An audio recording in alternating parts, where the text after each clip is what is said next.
참 예수님, 평화방송 2022년 부활 특강의 첫 번째 순서를 맡게 된 가톨릭 문화원의 박유진 신부입니다. 저는 신부 생활을 33년째 해오면서 소위 문화사목자로서의 24년의 시간을 지내오고 있습니다. 늘 문화사목, 문화와 예술을 통해서 우리 가톨릭 교회의 환경이 거룩한 기쁨이 넘치는 그런 환경이 될 수 있도록 특별한 사목을 통해서 활동하고 있는 그런 신부인데요. 오늘 부활 특강을 맡으면서 오늘도 영상과 음악이 함께 어우러지면서 부활의 이야기들 여러분들과 함께 이제부터 나눠보려고 합니다. 지금도 끝나지 않은 코로나 바이러스의 어려운 시간들이 계속되고 있습니다. 이 코로나19로 인해서 수많은 사람들이 불편해졌고 두렵기도 하고 많은 사람들이 확진 판정을 받고 서로 간에 거리를 두면서 정지된 시간을 지낸 지도 벌써 3년여의 시간이 지났습니다. 아직 완전한 치료제가 나오지 않았다고 하죠. 그래서 우리는 더 많이 두렵고 아프고 힘겨운 시간들을 지내왔습니다. 세계보건기구 WHO의 통계를 보니까 지구상의 인류 가운데 4억 7천만 명이 넘는 사람이 이미 확진 판정을 받았다고 합니다. 그리고 600만 명이 넘는 사람들이 세상을 떠났죠. 환경이 재앙으로부터 비롯되었다고 얘기되어지는 이 코로나 바이러스가 이제는 사람들의 건강, 보건의 문제를 넘어서서 경제적인 문제까지도 어려움에 처하게 했습니다. 수많은 자영업자들은 물론이고 사회생활하는 많은 이들이 경제적으로 불편과 어려움을 호소하고 있습니다. 사회적으로도 정치적으로도 갈등의 계기가 되었죠. 많은 사람들이 서로 간의 의견과 자신의 정보에 따라서 서로를 탓하고 비난하고 서로가 적이 되어가는 자신만의 진영을 쌓아가는 이 시대의 위기를 만드는데 한 몫을 하고 있는 것이 또 이 코로나 상황이기도 합니다. 이러한 상황을 지내면서 저는 오늘 또 우리 교회의 부활을 맞이하면서 이런 우리 사회 속에서 부활의 의미는 진정 무엇일까 하는 것을 생각해 보게 됐습니다. 얼마 전에 영화 감독 한 사람을 만났는데요. 우리 교회 안에서도 많이 활동하고 잘 알려져 있는 민병헌 바오로 감독입니다. 그 감독의 최근에 만들어진 지난 겨울부터 올 봄 사이에 만들어진 영상의 작품들을 오늘 부활의 얘기들과 함께 나누면서 여러분들과 부활이 무엇인가, 우리는 진정한 부활의 사람인가, 우리는 부활을 통해서 어떤 삶을 이루게 되었는가. 그는 이 작품의 이름을 레퀴엠이라고 이름을 지었는데요. 죽은 자들의 미사곡이라는 뜻입니다. 우리는 과연 살아있으면서도 죽음과도 같은 아픔과 갈등과 분노와 두려움과 절망의 시간들을 이제까지 제법 지내오고 있습니다. 그래서 그 영상을 보면서 그 감독의 얘기대로 나는 이 영상을 통해서 겨울의 차가운 모습들, 눈 내리는 모습들, 바람의 숨결, 바람의 기억들을 통해서 자연의 위대한 힘과 더불어 우리들이 그 영상의 모습을 통해서 많은 위로와 치유를 받았으면 좋겠다는 얘기를 했는데 그 영상을 보면서 저 또한 적지 않게 치유를 받은 것 같습니다. 그런데 저는 이 영상을 보면서 오버랩 되는 젊은이들이 있었습니다. 그 젊은이들은 십수년 전에, 그러니까 정말 오래전이죠. 한국에 와서 함께 저와 음악 피정을 다니던 유럽의 젊은이들이었습니다. 보스니아 헤르츠고베나라고 하는 나라에서 체나콜로 공동체에 머물고 있는 젊은이들이었습니다. 그들은 한 달 넘게 한국에 와서 전국의 수도원과 성당과 성지들을 다니면서 거의 매일 음악 피정을 저희들과 함께 나눴습니다. 제가 진행을 할 때 그들은 음악을 연주했고 음악을 연주하면서 한 사람씩 앞에 나와서 짧지만 강하게 그곳에 모인 교우들을 향해서 자신들의 부활의 이야기를 들려주고 있었습니다. 저는 그 기억이 지금도 생생하고 영상을 보면서 더욱더 그 기억이 떠올랐습니다. 그들은 모두 교우들을 향해서 이렇게 외치고 있었습니다. 여러분은 부활을 보고 싶으십니까? 그렇다면 저희를 바라보십시오. 저희가 바로 부활한 순백의 영혼들입니다.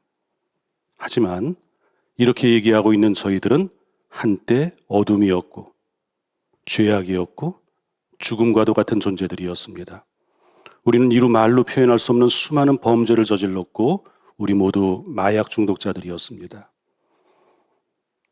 어느 날 이제는 더 이상 앞으로 나아갈 수 없는 절망의 낭떠러지에 우리는 이르지 않을 수 없었습니다. 그때 우리를 받아준 곳은 체나골로 공동체라고 하는 수녀님이 운영하시는 젊은이들의 공동체였습니다. 거기에서는 우리에게 아무것도 요구하지 않았습니다. 그저 자유롭게 먹고 생활할 수 있도록 배려해 주는 곳이었습니다. 그런데 그곳의 원장 수녀님은 매일 저희들에게 보여지는 모습은 성체 앞에서 무릎을 꿇고 기도하시는 모습이었습니다. 우리들에게 기도한다는 것, 하느님을 믿는다는 것, 무릎을 꿇는다는 것은 상상할 수 없는 일이었습니다. 그런데 어느 한순간 누군가가 수녀님 옆에서 무릎을 꿇고 있었습니다. 어느새부턴가 우리 모두는 그 옆에 무릎을 꿇고 있었습니다. 언제부턴가 우리는 기도하고 있었습니다. 하느님을 받아들이기 시작했습니다. 우리를 기다려주시는 하느님, 우리를 용서하시는 하느님, 우리를 치유하시는 하느님, 우리를 끌어안아 주시는 하느님, 우리에게 사랑한다고 고백하시는 하느님, 우리를 다시 일으켜 주시는 하느님을 우리는 그곳에서 만나기 시작했습니다. 그때부터 우리의 삶은 온전히 달라졌습니다. 우리가 꿈꾸고 추구했던 모든 것이 의미가 없어지고 하느님께서 원하시고 그분이 기뻐하시는 모든 일에 우리는 기꺼이 삶을 온전히 봉헌하기로 결심하였습니다. 그래서 대한민국이라는 이 머나먼 나라까지 저희들이 찾아온 것입니다. 그리고 우리들의 삶을 이렇게 고백하고 있는 것입니다. 여러분도 부활이 되고 싶다면, 부활을 만나고 싶다면 저희들처럼 무릎을 꿇으십시오. 기도하시기 바랍니다. 그 기도를 믿으십시오. 하느님의 자비와 사랑을 받아들이시기 바랍니다. 그때부터 우리 안에 얼마나 놀라운 일이 벌어지는지를 고백하고 증언하시기 바랍니다. 체나골로 공동체에서 온 젊은이들이 한결같이 고백하는 그들의 증언이었습니다. 거기에는 또 다른 특별한 젊은이가 한 사람 있었는데요. 사실은 수녀님이었습니다. 사복을 입고 있었지만 루마니아 출신의 멜린다 도메트레스쿠라는 수녀님이었습니다.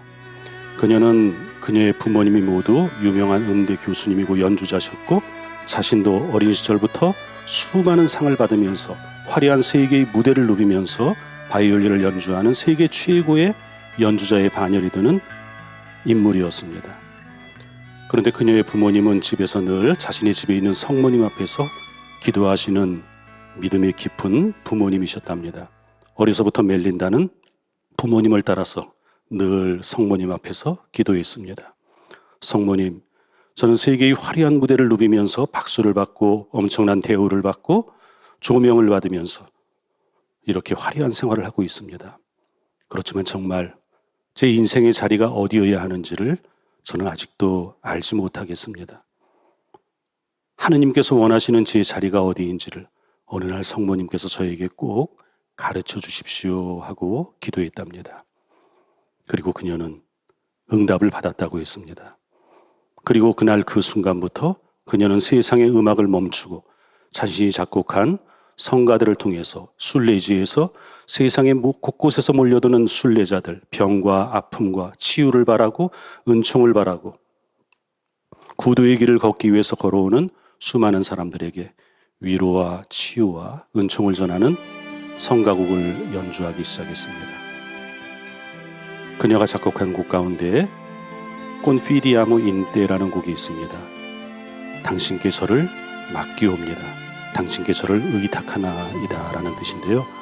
오늘 민병훈 감독의 레퀴엠이라는 영상과 함께 그 체나골로 공동체에서 왔던 젊은이들에 대한 기억과 또 멜린다 자매의 그 연주곡을 함께 나누면서 죽음과 수많은 아픔과 어두움 뒤에 찾아오는 우리들의 부활의 의미는 무엇일까 잠시 함께 영상과 음악을 통해서 나누도록 하겠습니다.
2022년 부활이 시작되었습니다.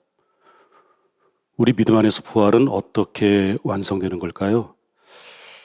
저는 예수님의 첫 번째 제자 베드로가 예수님을 만났던 성경 속에서의 몇 가지 장면들을 통해서 하나의 믿음이 부활로 완성되는 과정을 한번 나눠볼까 합니다.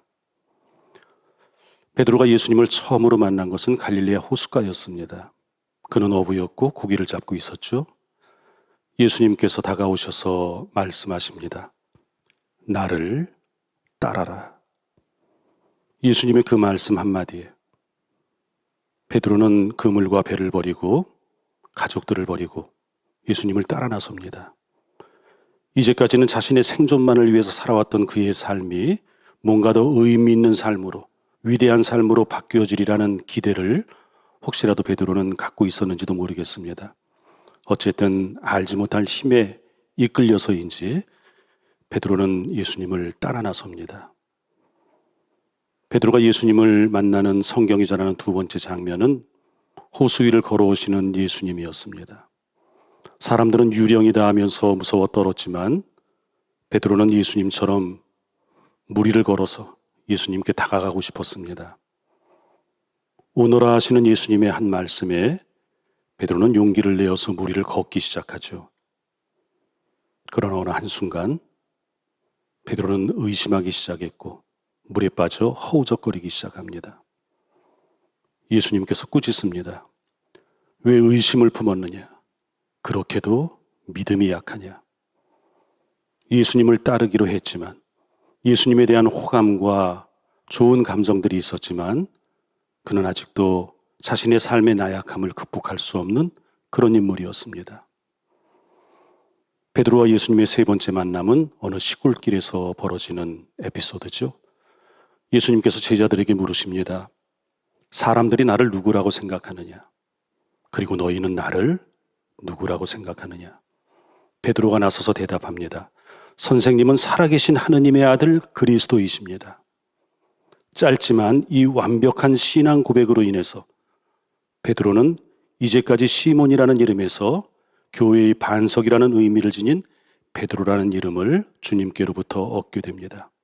그리고 하늘나라의 열쇠를 받게 되죠. 죄를 사하는 권능, 권한을 이제 베드로는 지니게 됩니다. 그러나 이 놀라운 사건과 곧이어서 그대로 이어지는 예수님의 말씀에 또 다른 반전이 나타나죠. 예수님은 계속해서 당신의 순환과 죽음에 관한 이야기를 제자들에게 들려주고 계십니다. 바로 그 길 위에서. 그러자 베드로가 땅을 치고 펄쩍 뛰면서 반대를 합니다. 주님 안 됩니다. 당신께 그런 일이 일어나서는 절대로 안 됩니다라고 반대를 하고 나섭니다. 그러자 이제 예수님께서 녹이 띈 얼굴로 그를 꾸짖죠. 아주 단호하게 엄하게 꾸짖고 계십니다. 사탄아 물러가라. 너는 하느님의 일을 생각하지 않고 사람의 일만을 생각하는구나.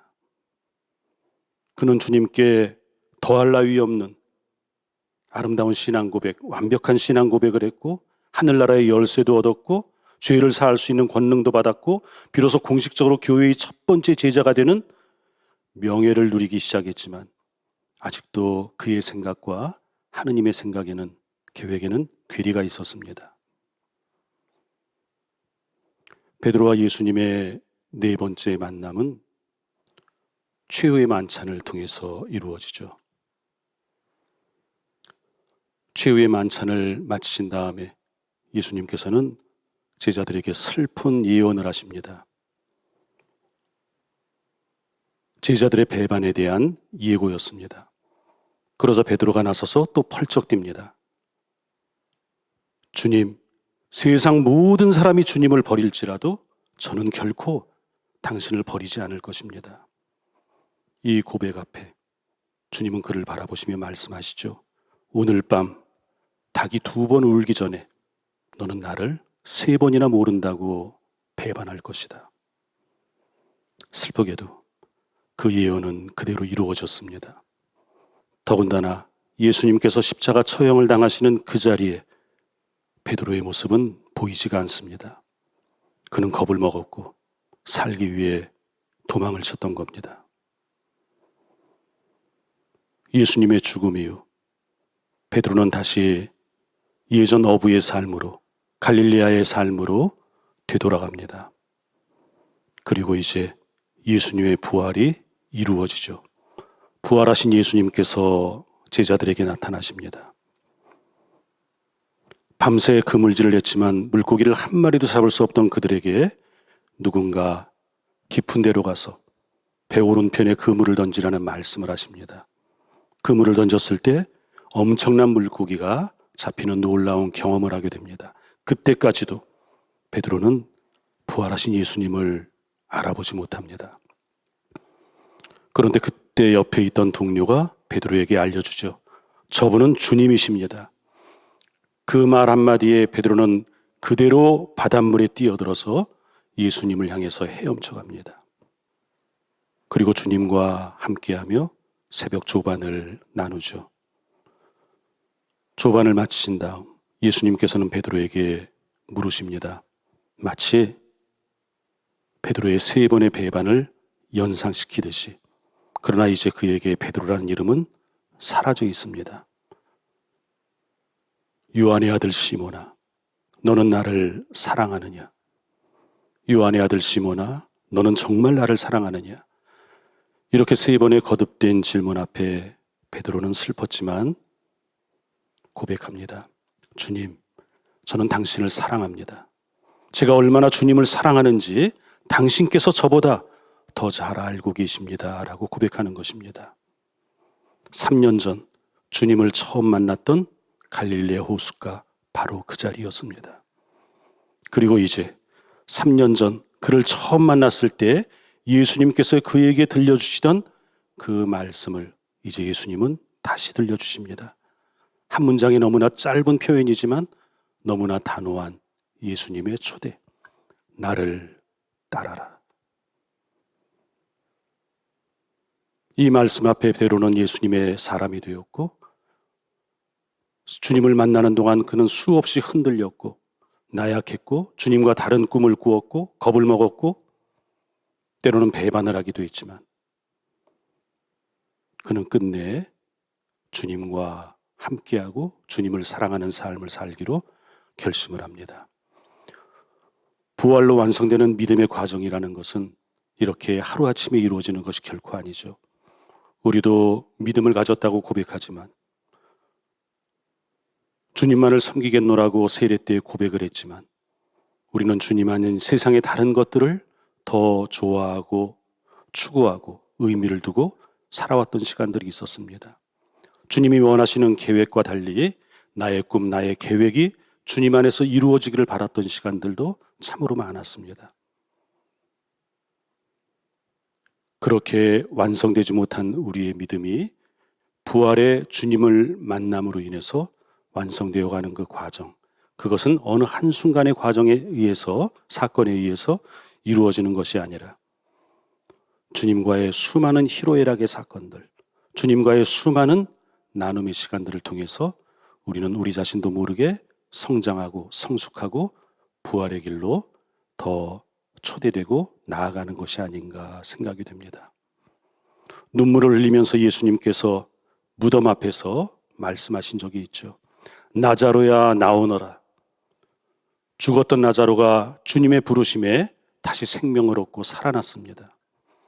어쩌면 이 세상 삶을 살면서도 수많은 순간, 죽음과도 같은 시간, 희망이 없는 시간, 분노와 저주 속에 살아가는 시간, 원망과 적과의 전쟁 속에 살아가는 그런 시간들 앞에서 주님께서 우리에게 나오라고 외치십니다. 그 초대에 응답하는 것, 그것이 우리들의 부활이죠. 이제 영상과 함께 한 번 더 부활의 이야기들 나누어 보도록 하겠습니다. 민병훈 감독의 시간의 바다라는 작품인데요. 이 작품을 민 감독은 추자도에서 촬영을 했습니다.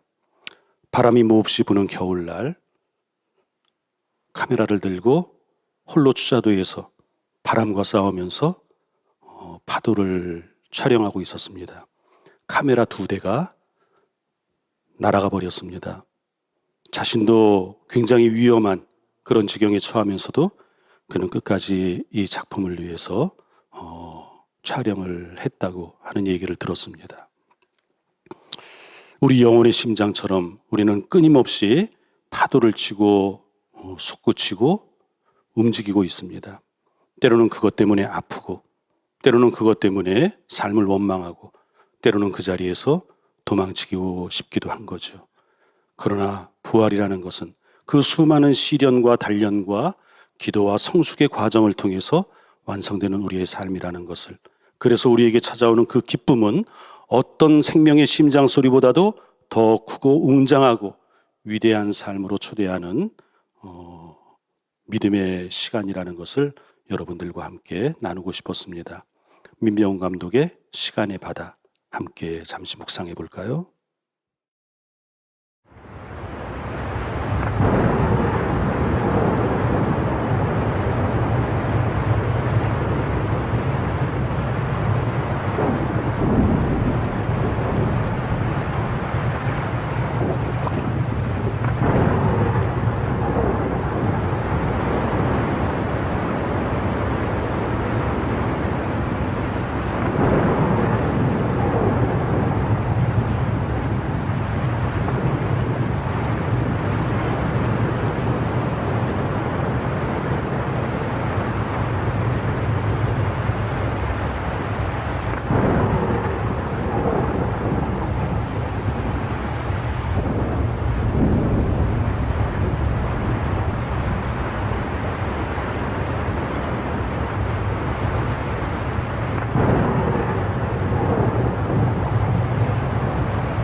성경 속에 전해지는 부활의 마지막 이야기는 엠마오로 가는 두 제자 이야기죠.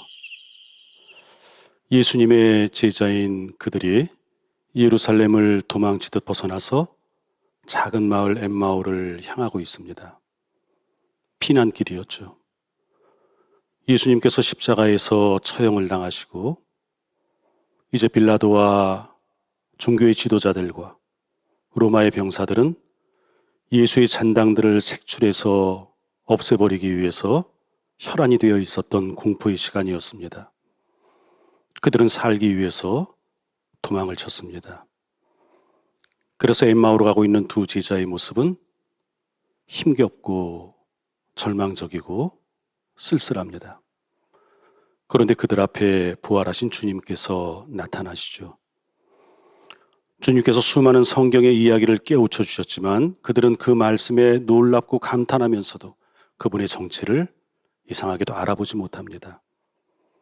그리고 저녁이 되어서 어느 집에 머물면서 예수님께서 비로소 빵을 떼어 나누어 주실 때, 다시 말해서 성찬의 전례를 행하실 때 그들은 비로소 눈이 열려 예수님을 알아보게 되었노라고 성경은 우리들에게 전합니다. 그런데 그 순간 제자들의 시야에서 예수님은 사라지십니다.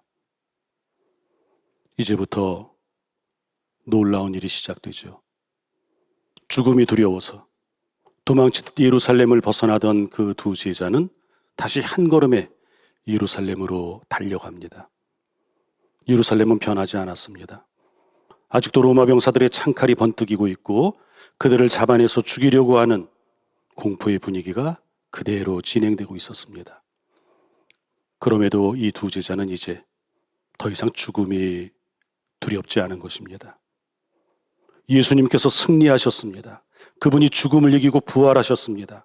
그분을 따른다는 것, 그것은 죽음을 이겨내는 것이고 영원한 생명을 얻는 것이고 모든 불의와 모든 공포로부터 해방되는 것입니다. 그들은 그렇게 예루살렘에 가서 용감하게 증언하고 전했을 것입니다. 그 다음에 제자들의 운명은 더 이상 성경에서 전해지지는 않습니다. 우리의 부활의 삶이라는 것은 바로 그런 것이 아닐까요? 우리 자신이 변화되지 않는 부활이 어떤 의미가 있을까요?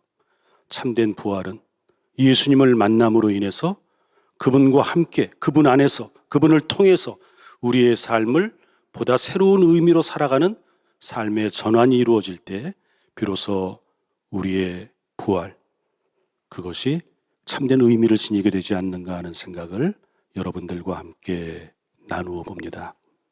이제 계속해서 민 감독의 영상 함께 나누면서 엠마오의 부활의 이야기 함께 묵상해 보겠습니다.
그게 왜 주님 사랑 전하라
우리는 주일마다 미사에 참여합니다.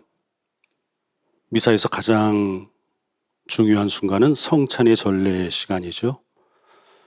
사제는 그리스도를 대신해서 성혈이 담긴 성작을 잡고 성작을 높이 지켜듭니다. 그때 우리는 그 시간에 뭘 하죠? 복사는 종을 치고 우리는 경배하는 마음으로 성혈이 담긴 성작을 바라보고 경배를 합니다. 그 예수님의 잔 속에는 무엇이 들어있을까요? 물론 예수님의 피가 담겨 있습니다. 그 피 속에는 또 무엇이 담겨 있죠? 구원에 대한 그분의 계획, 그분의 자비하심, 그분의 정의로움, 그분의 사랑, 그분의 모든 것들이 담겨 있습니다. 그런데 더 자세히 보면 다른 것들도 보입니다. 그분의 흔들림, 그분의 눈물, 그분의 절망, 그분의 도망치는 모습, 그분의 죽음이 예수님의 피 속에는 동시에 담겨 있습니다. 겟세마니 동산에서 예수님은 아버지께 기도했습니다. 아버지, 할 수만 있다면 이 잔을 제게서 거두어 주십시오. 그 잔을 붙잡고 싶지 않았고 마시고 싶지 않았습니다. 그러나 주님은 기도하죠. 그러나 제 뜻대로 마시고 아버지의 뜻대로 하소서. 그 성혈이 높이 성작 안에 담겨 거양될 때 우리는 그 시간 우리 인생의 잔을 가지고 온 우리들의 잔을 함께 높이 올리는 것입니다. 우리 인생의 잔 속에 무엇이 담겨 있죠? 우리들의 꿈, 우리들의 순수함, 우리들의 감사와 기쁨, 우리들의 모든 것이 담겨 있습니다. 그리고 그 안에는 우리의 이기심과 우리의 나약함과 우리의 어두움과 우리의 절망과 분노, 우리의 슬픔과 눈물과 죽음도 또한 담겨 있을 것입니다.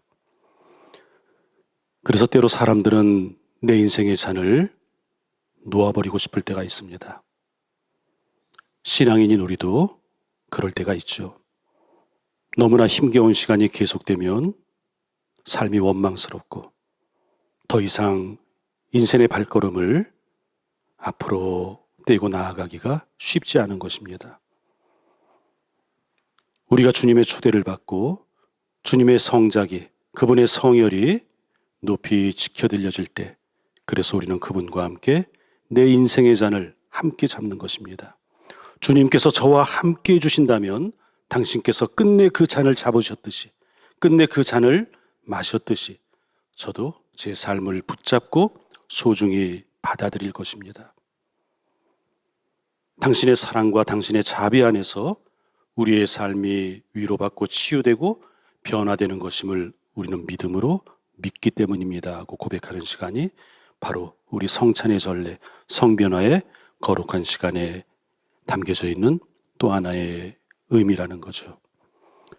그러한 마음으로 우리들이 주님의 부활이 오늘 나의 부활이 될 수 있는 삶이 될 때 우리는 비로소 주님이 말씀하신 것처럼 내가 세상을 이겼노라, 나의 나약함과 나의 부족함과 나의 어두움과 나의 죽음에도 불구하고 그분은 나를 죽음에서 끌어내 주셨고 그분과 함께 나는 부활의 삶을 살게 되었노라고 고백할 수 있게 될 때, 비로소 부활의 사람으로 변환이 될 때 우리는 진정한 부활을 살게 되는 것이라 고백하는 것 아닐까요?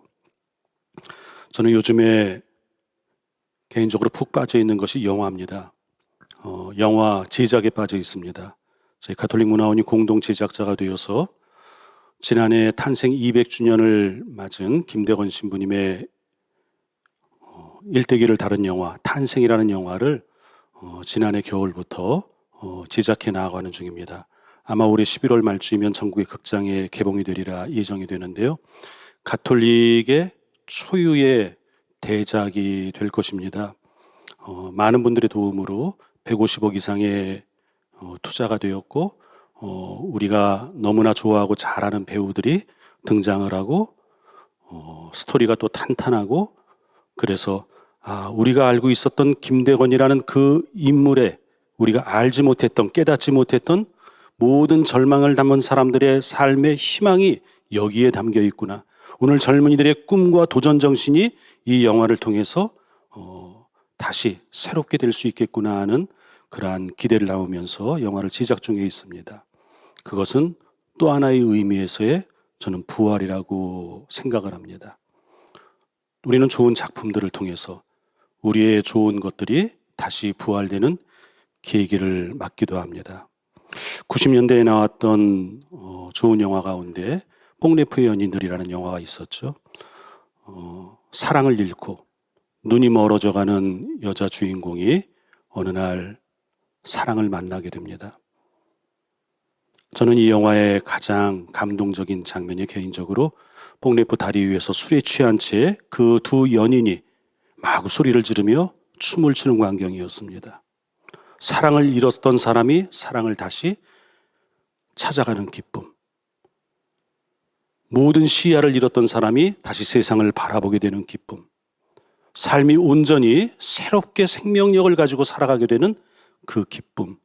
그런 것들을 통해서 우리가 삶을 증언할 수 있을 때 우리는 비로소 부활의 사람이라고 얘기하게 되지 않을까요? 제목은 기억이 나지 않지만 제 기억 속에 아주 감동적인 명장면으로 기억되는 영화의 한 장면이 있습니다. 벚꽃이 흐드러진 가운데 바람에 벚꽃잎이 마구 휘날리는 한가운데로 한 여자가 걸어가고 있었습니다. 그런데 그녀는 울고 있었습니다. 너무나 기뻐서죠. 우리의 삶이 참 힘겹고 아프지만 우리의 삶 속에서 위대한 누군가를 만나서 어떤 사랑을 만나서 어떤 빛을 보아서 내 삶이 전환될 수 있는 어떤 계기가 있어서 우리가 기쁨의 눈물을 흘릴 수 있는 시간, 그것이 우리들의 부활이었으면 좋겠습니다. 내가 세상을 이겼노라 말씀하시는 그 주님의 말씀이 내 믿음의 고백이 될 수 있는 부활의 나날 되시기를 응원합니다.